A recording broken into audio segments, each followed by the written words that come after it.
There are people who claim that SharePoint consists only of lists. It's not that simple, but it's not much more complicated either. My name is Peter Potrefki. I'm Managing Director of Pack of 7 here in Brisbane, Australia, and today I want to talk about the basic building blocks of SharePoint.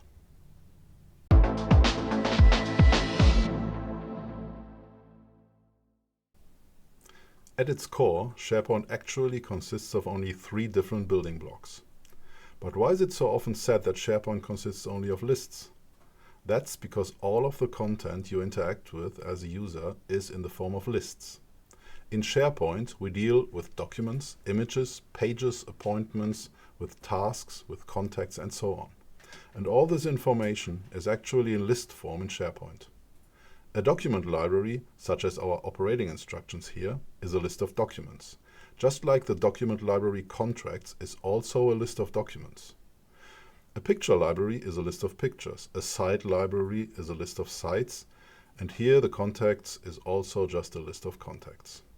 So we got to know the first building block of SharePoint, the list. Now let's talk about the second building block. What are lists usually made of? Well, from list items. In a document library, these are the documents. In a picture library, the pictures, and so on. So we already have 2 building blocks, lists and their elements, the list items. The third building block is the website. If you call up SharePoint in a browser, you're inevitably always on exactly one website. And which website you end up in is determined by the URL you enter in the browser. We are currently on the Permissions in SharePoint website.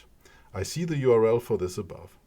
If I enter a different URL here, for example, accounting instead of permissions in SharePoint, then I end up on another website, the accounting website.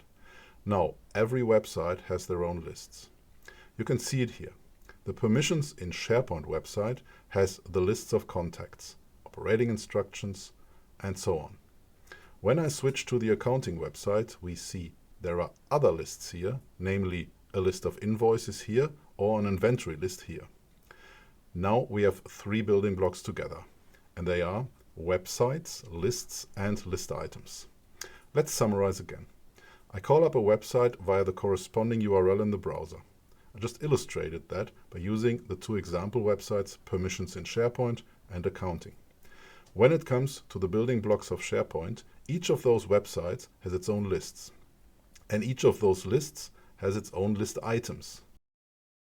By the way, every website has some kind of table of contents where the lists of that website can be seen. This table of contents can be reached either here in the left navigation via the menu item Site Contents, or here via the gear wheel Settings menu, again under Site Contents.